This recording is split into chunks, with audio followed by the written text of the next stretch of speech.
Hello, everybody, and welcome to the show. This is episode 142 of the Meet the Farmers podcast, and I'm your host, Ben Eagle. Today on the show, I am really pleased to say that I have broadcaster, journalist, and founder of Just Farmers, Anna Jones, with me. Anna is here to tell us all about her upcoming book, Divide, the relationship crisis between town and country, which is available in all the usual places from March the 3rd. The book is highly personal, but also adept in terms of exploring the bigger picture. Anna tells us her story of growing up on a small farm to moving to the city to follow through with her journalism career ambitions. She explores the perceived disparities between town and country, but also looks for common ground, which is always an important aspiration in my mind. For me personally, it was really interesting reading about someone who shared my own experience in my head, this urban-rural personal divide.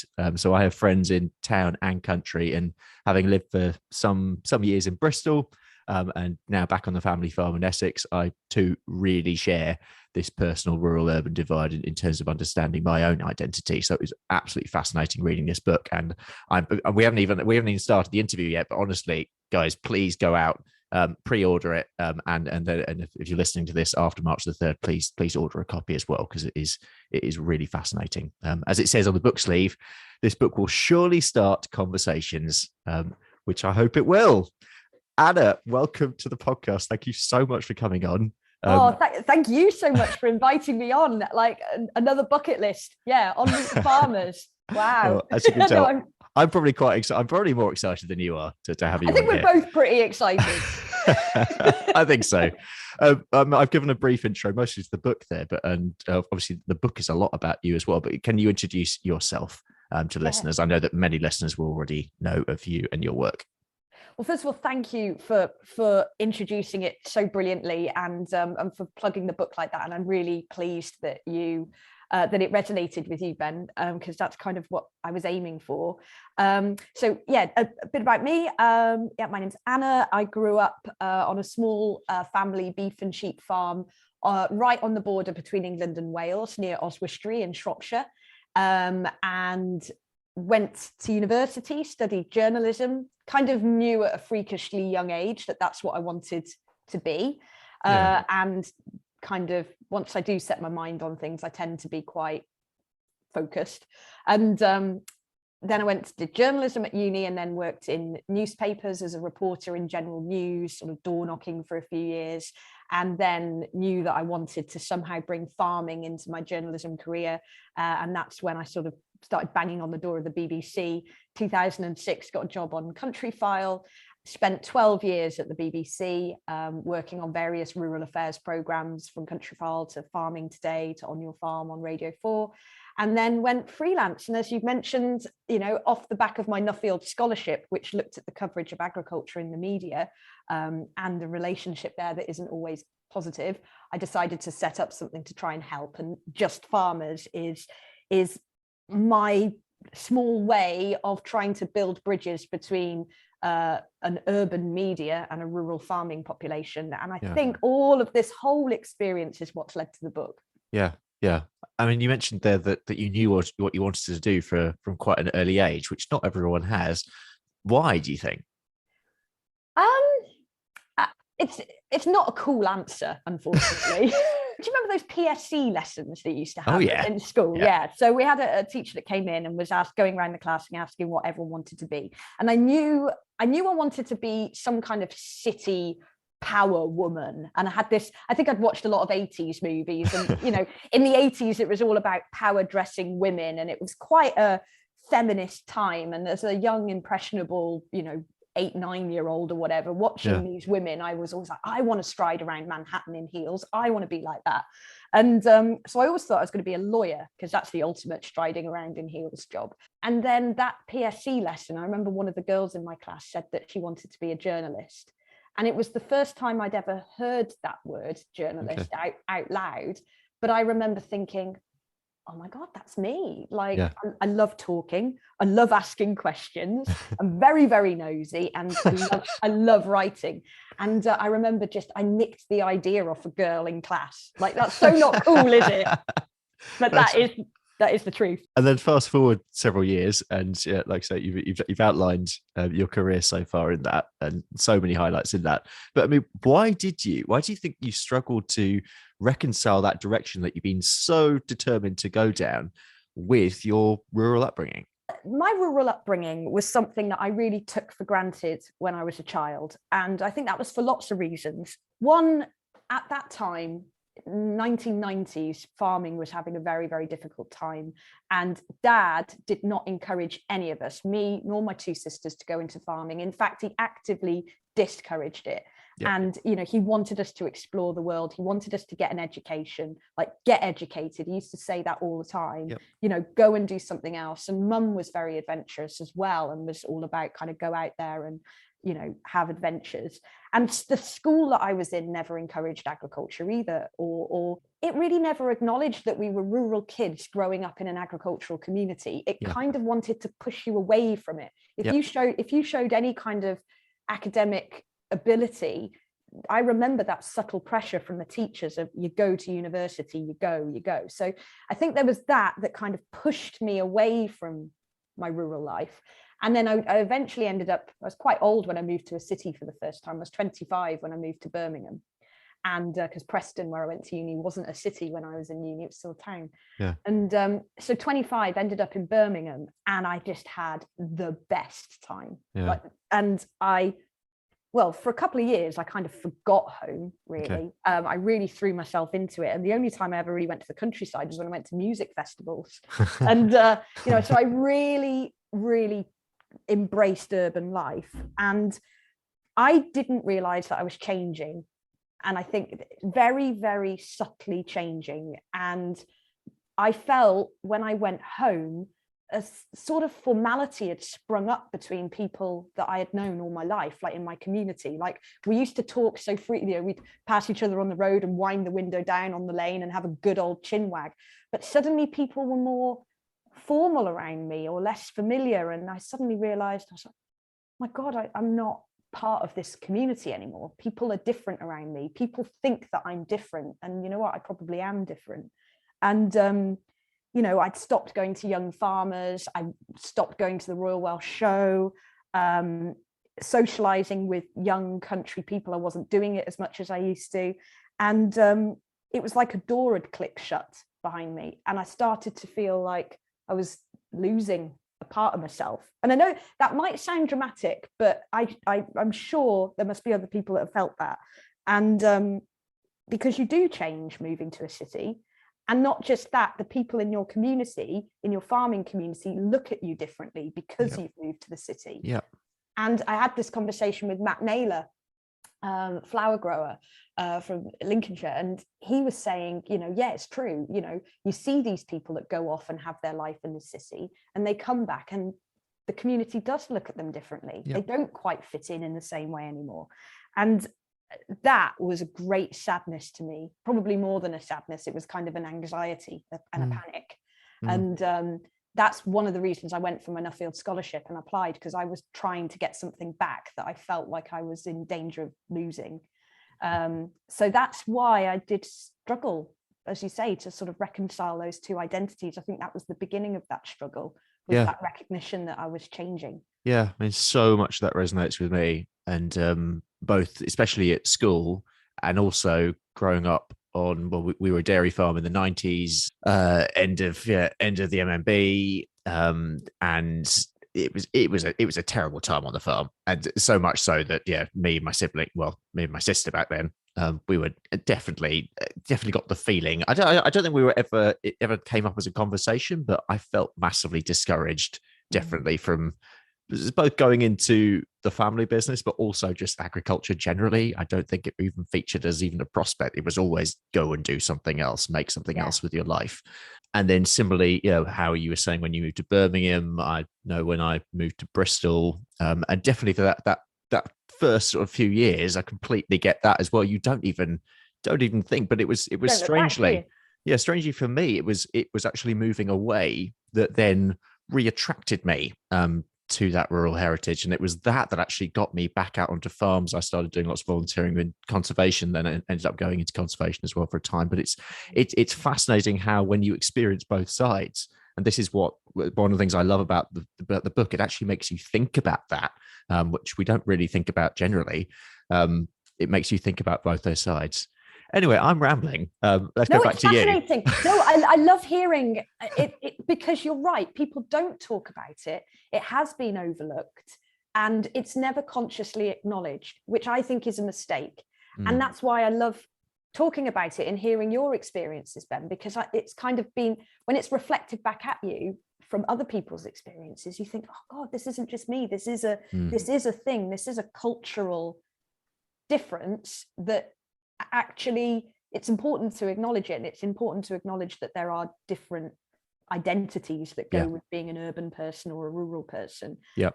So no, I'm fascinated to hear your experiences. So you explore your family history in the opening chapter, and a lot of the book is highly personal. In a latter chapter, for example, you write about your pregnancy, for example. Why was it important for you to make this a personal book? And I suppose why did you want to write it? Why is it so personal? And it's important to write about what you know and what you feel, because the issues in the book are deeply, deeply personal to me. And I wasn't sure that I could really show the divide unless I showed how it had affected me. Okay. And I suppose by opening myself up, I hope that the book will encourage people to open themselves up as well, and to maybe have a little look inside and think, oh, have I experienced some of these uncomfortable feelings? Like you said, it resonated with you. I was writing the book when I got pregnant and also lost the baby, and all of that happened while I was writing the book. Oh wow. And so it was almost, I was writing in real time. And it was such a huge thing in my life. And as you read in the book, it kind of led me to meet people who had hugely relevant things to say about this. It was all sort of tied up. And I also wrote it in lockdown. So when you're kind of, I had a miscarriage in that January 2021 hard lockdown, totally cut off from my family and friends. Gosh, Anna. Like, it was very, very difficult. And all I really had to pour myself into was the book. But that's not, I don't feel bad about that. And that's certainly not negative. I think in some ways it was cathartic to be able to share that. But ultimately it is about write what you know. And that's always been drilled into me all through my career is, write what you know about, write what you're passionate about, and that will translate, and other people will hopefully be infected by that enthusiasm and enjoy reading it. Yeah, absolutely. I hope they will too. I'm sure they will. I mean, there is loads packed into it, and I don't want to give too many spoilers away, but I imagine there was, in fact, I know there was a lot that didn't make the cut, which is always the bit that interests me, and I don't know how much your publishers will allow you to say. But I mean, what were some of those things that you wrote about that didn't make it through? I was asked to write a 60,000 word book. Guess how many words I submitted? I'm guessing almost double, probably, being you. 107,000 words. See, too much time on my editor's nightmare.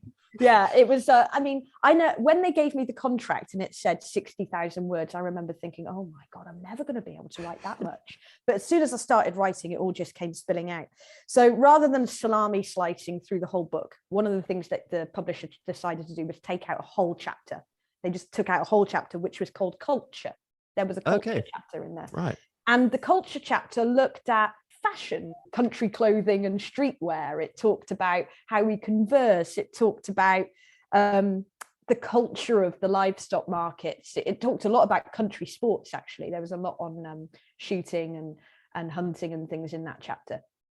And in the end, it was a difficult decision, but I think they thought, some of the other chapters are really quite we've got politics, we've got environment, we've got Yeah. food, these are big issues. And they were like, it felt a little trite compared to everything else. It was it was a little bit of a more light-hearted chapter. And I'm going to take some of it and put it into blogs because I wouldn't want that work to be wasted. But, Matt Naylor, who I've spoken about, the flower grower in Lincolnshire and the co-founder of AgRespect, he featured heavily in the culture chapter. And he's such a witty guy. One of the things we were talking about, clothes that farmers wear. And I was sad that this didn't make it into the book, actually. And he said to me, he was like, why do farmers have to wear somber looking clothes? And he was like, you go to the livestock markets and it's a sea of kind of muted green. Such a Matt thing to say. Yeah. Like they dress the colour of a hedgerow in winter. And it was just like, yes, they do. And it's like, why? And then he said to me, he's like, can you imagine if you turned up at the auction wearing a ski jacket like John Craven, like a bright red ski jacket? And he was like, people would look at you because you should wear a somber looking coat. We're farmers. And so anyway, I talked, it was those kind of conversations that make it into the final cut. Yeah. Okay. And the final title, of course, Divide. I suppose why that title, and were there any alternative titles, and what conclusion did you come to? I suppose a more accurate name for the book would probably be Difference. Yeah. Which is, but that doesn't sound very interesting. It's not as good a title, is it? It doesn't sound very interesting. It doesn't really make grammatical sense either. It's just people are like, what the hell? But really, the only reason there is a divide is because we don't consciously acknowledge and respect the difference. If we just accepted the differences, there wouldn't be a divide. And divide, no, that was the first title that came up.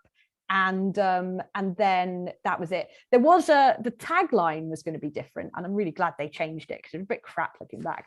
It was originally when I pitched the book, it was called Divide, and then it said how the town mouse and the country mouse went to war. Okay. But they've changed it to the relationship crisis between town and country, which is a billion times better. And I wish I'd thought of that myself. So no, but it was always going to be called Divide. Okay. You write quite often in the book the way you feel when you're in different social environments, and we spoke about this very briefly before we started recording. And you often end up, and I find this as well, you often end up taking the side of urban when in rural setting, and rural when in an urban setting around different people. I mean, what's your experience of that? How do you find that?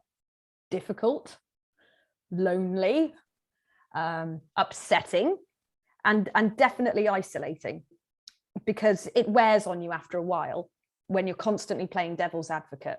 We live in an age where so many people have such clear, defined ideas in debates, and they choose a side and they stick to it. And they're so resolute in their belief.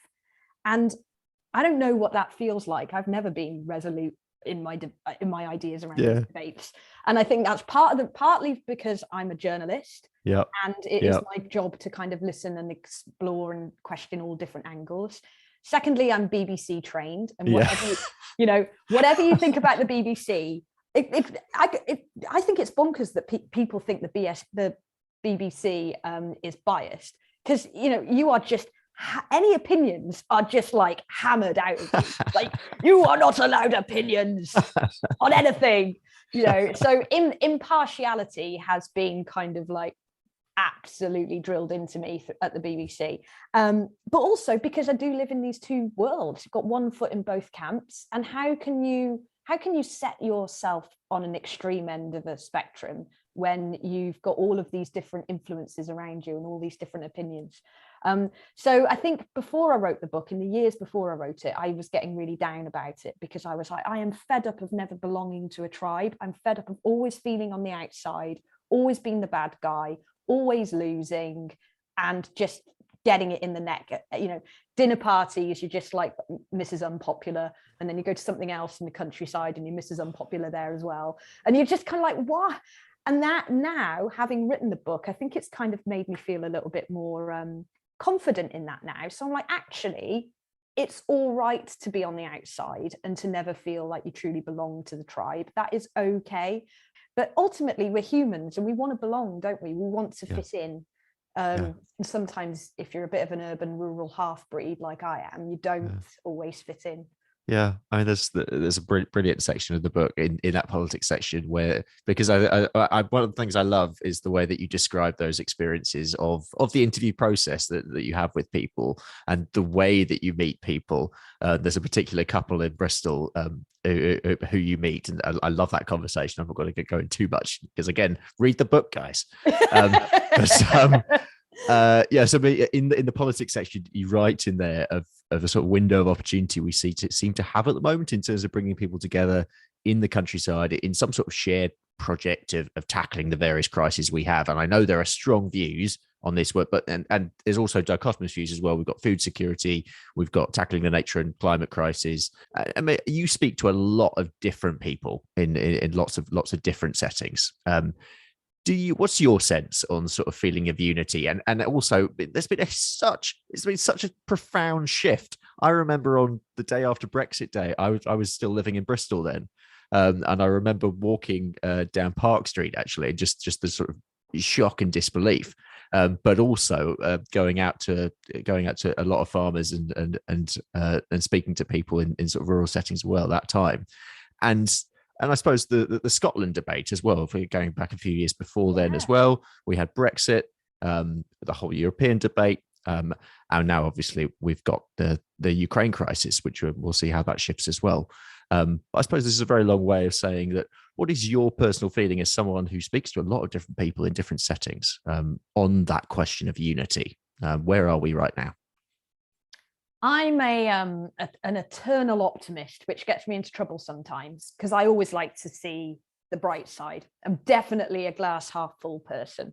And usually that's a good thing, but sometimes it can mean that the way I read things is slightly off. So we had a couple of mates round for dinner last night and I knew this question was going to come up. So I thought, I'll just float it with my mates because I was going to say, I think that we are entering into more unified thinking.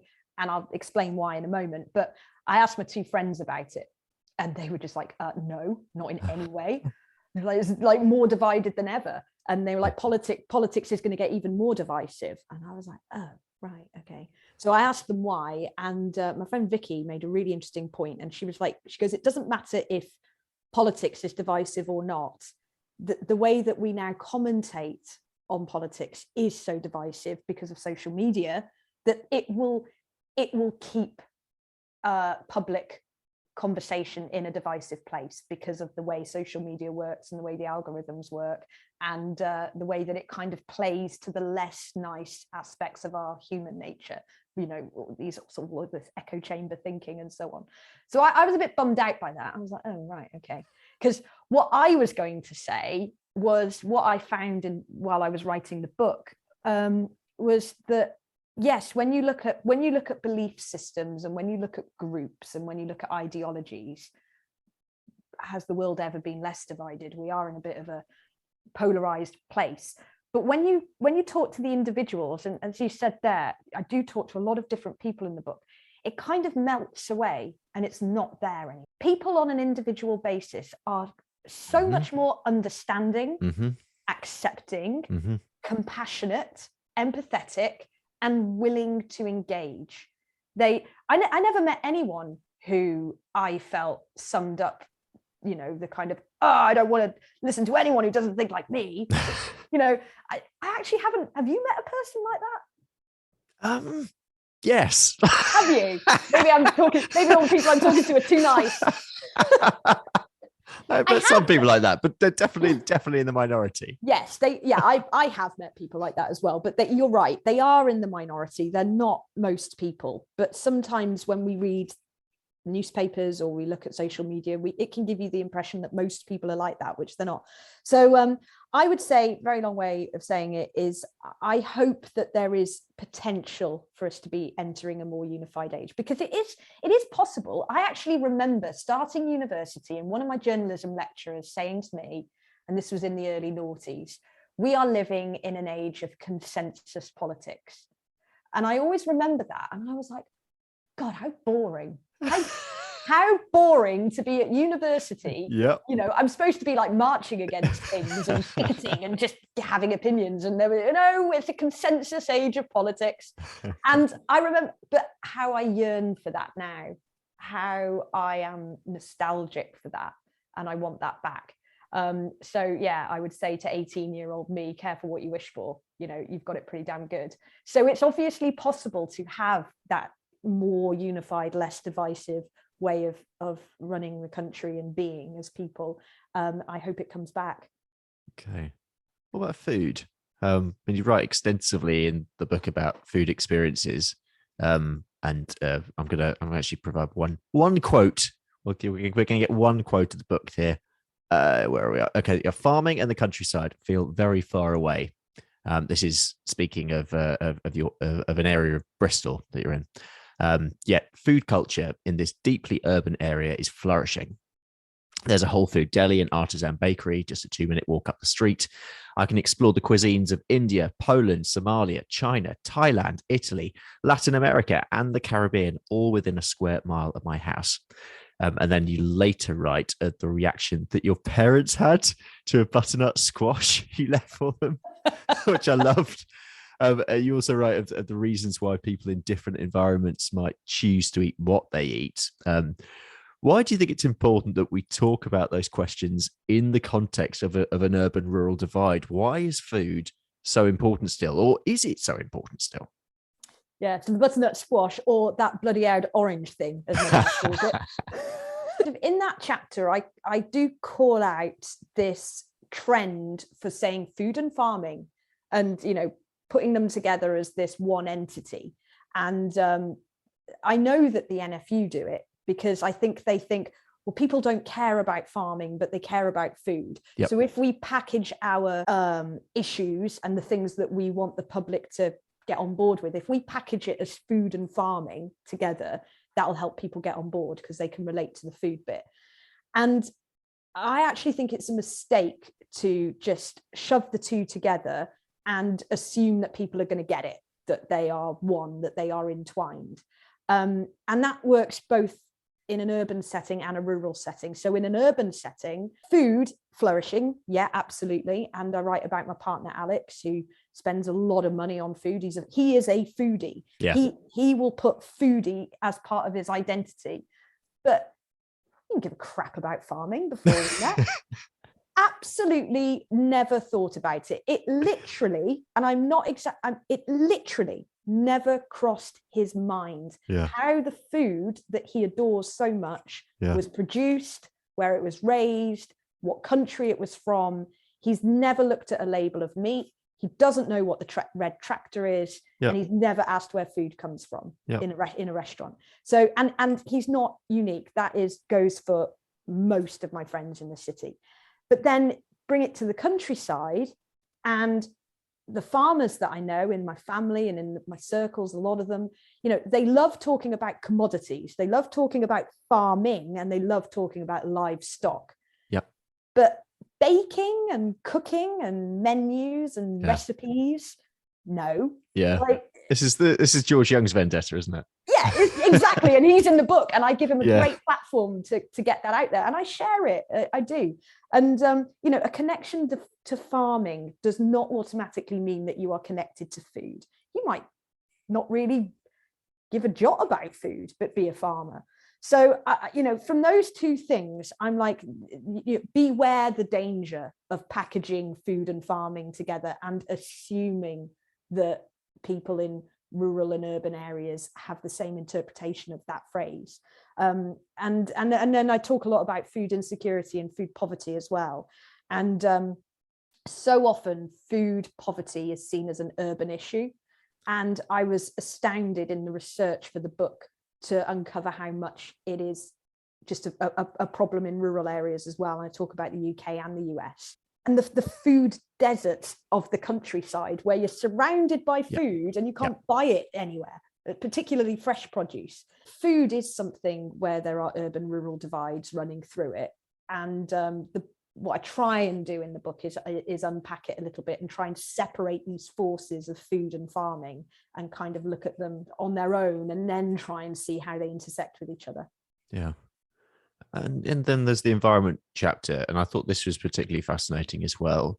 I'm interested in your view, and again, you've both for this book and for numerous other things as well. You've interviewed people on both sides, and I say actually both sides there. That's a mistake. Don't say sides. Don't bring that in. But where do you think conservation sits at the moment? And I'm also going to. We've got the words conservation. We've got the words rewilding, which again is there's all just an ongoing debate on what we mean by all this still.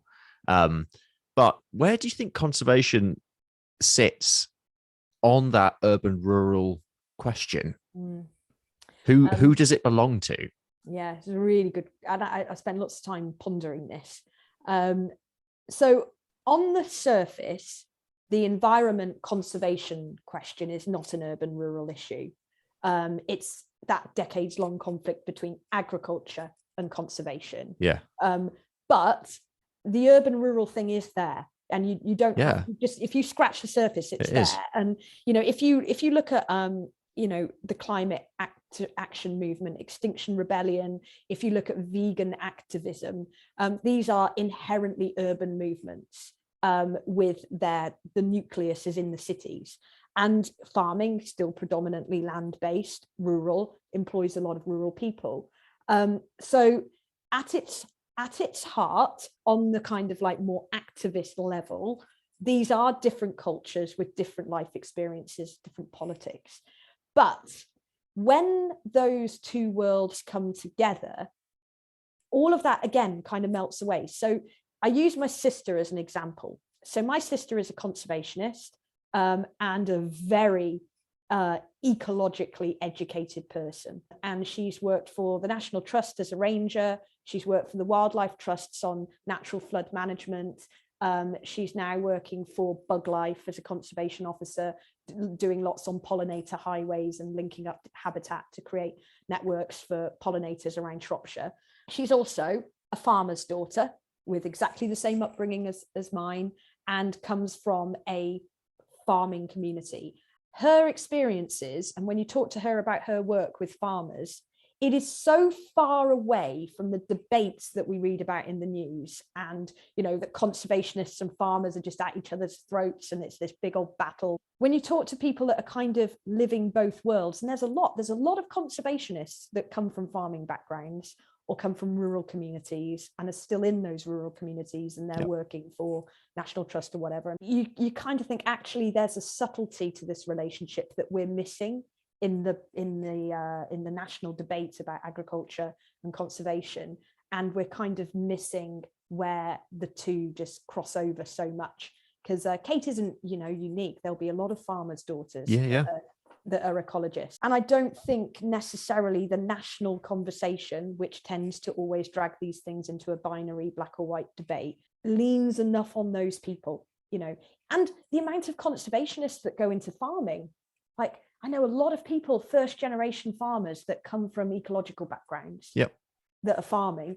And there is so much crossover, but that crossover on the ground doesn't always translate to crossover in the debates at a macro level. Yeah. Were there any particular aspects of the book that were difficult to write? All of it. Can you round that down? I'm a very conflict averse person that's written a book about conflict. Yeah, exactly. I hate having a row. I am not good at conflict. But I think probably the diversity chapter was the hardest to write because, I'm a white, heterosexual, cisgender British woman writing about diversity.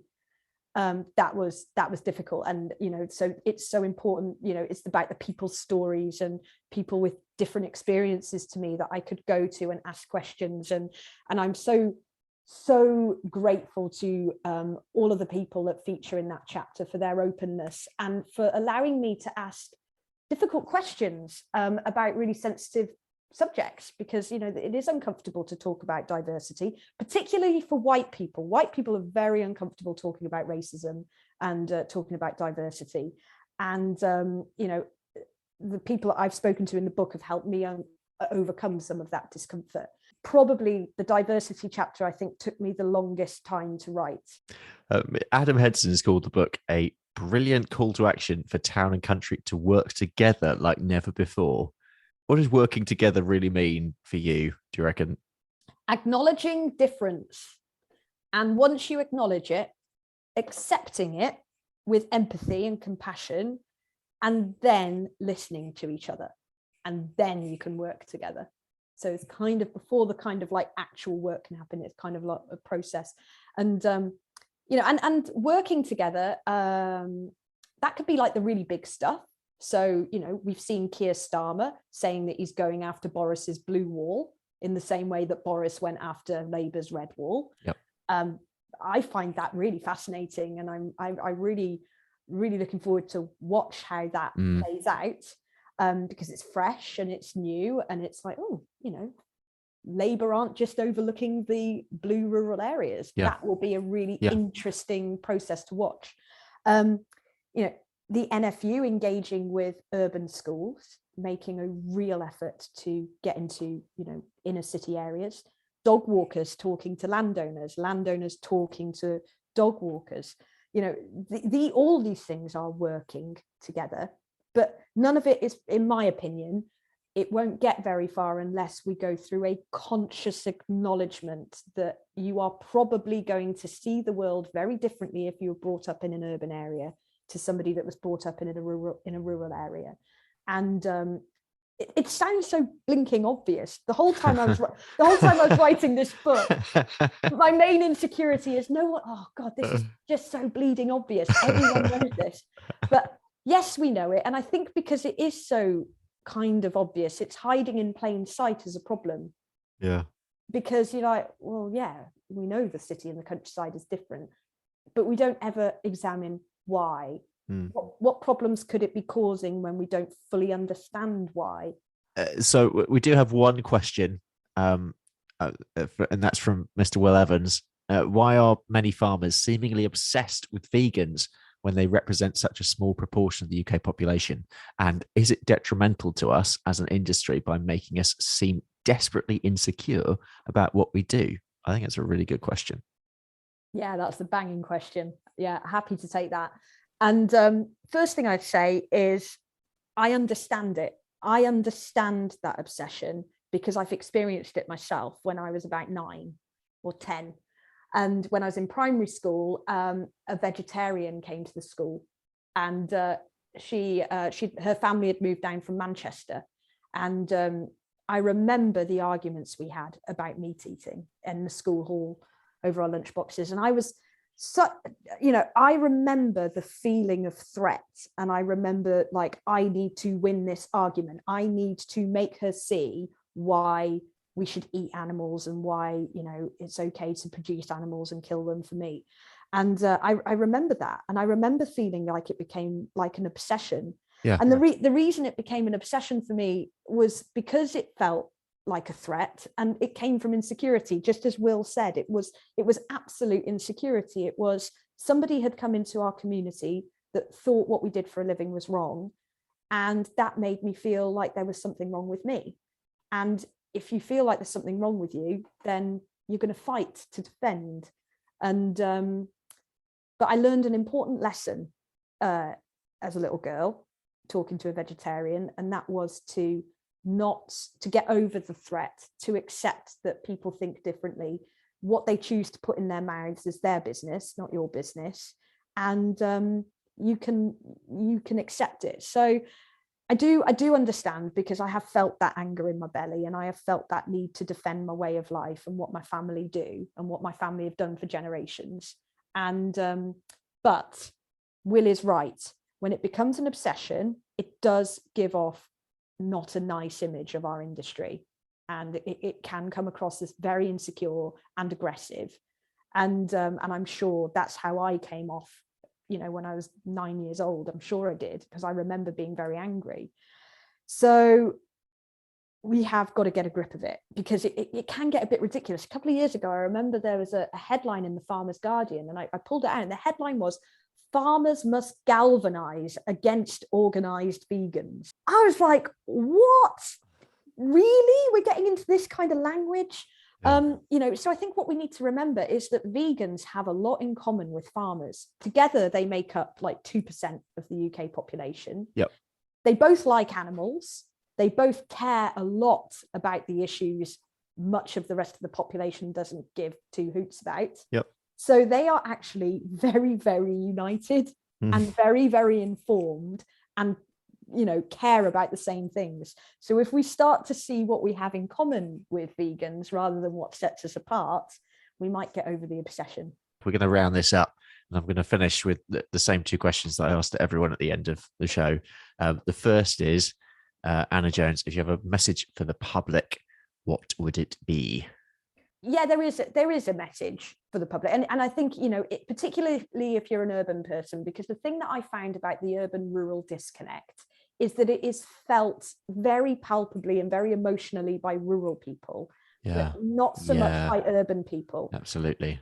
And I think even if you are urban, it's very easy to overlook it, and maybe even think it's not important, and to even scoff at it. But I think that's a great danger, to overlook it, because if we look at farmers, they're managing 70% of our landscape. 70%.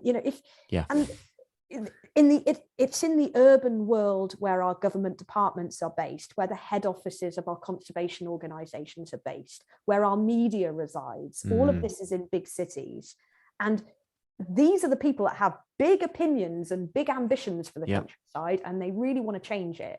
Now, if they want to make change in the countryside, they've first got to understand the people that live there, their communities, their families, their rural business networks, their way of life, their politics, their worldview. You've got to do all of that first if you then want to go and work with them constructively on the things that you want to change or shape. So that would be my message for the urban reader. And finally, a message for farmers. What is your message for farmers? My message to farmers is more than 80% of British people live in towns and cities, and you need them as much as they need you. And for too long, for my entire lifetime, and probably long before I was born, too many farmers have moaned and whinged that they don't understand us, they don't know where their food comes from, they don't have a clue about farming, they don't respect the countryside, all of this. And it's like, well, actually, I want to call that out now and say, well, how much are you trying to understand them? Do you ever go to a city? Do you ever spend your free time in a city? A lot of farmers I speak to take some kind of weird pride in the fact that they've never been to a city. I never go to the city, never been to London, never been to London, no interest in it. Yeah. And I've never spent a night away from the farm. My cousin has never been on a train. That's wrong. You can't moan about a way of life you've never even attempted to understand yourself. Yeah. So my message to farmers is, go to a city. Go on a mini break to the city, eat in a vegan restaurant, go to a city centre cinema or a museum or an art gallery, go to an Extinction Rebellion protest and watch and talk to people. Get out of your rural comfort zone and step towards the urban world rather than treating it like some kind of alien culture that is threatening your way of life in the countryside. And that might sound a bit harsh, but I know that there are those views out there. And, an expectation on the urban consumer to get educated about farming. We need to educate them about where their food is produced. And it's like, well, educate yourself about what it's like to live in a block of flats in the middle of Hackney. That's my message to farmers. Brilliant. That's a great challenge to listeners, I'm sure. We're going to leave it there. But Anna, thank you so much for coming on the show. It's been an absolute pleasure. And please, listeners, do buy the book. It's called Divide: The Relationship Crisis Between Town and Country. It's out on March the 3rd. Read it and enjoy it. And I'm sure that Anna would love to hear any feedback you have as well. I would, definitely. Thank you so much for having me. This has been such an interesting chat.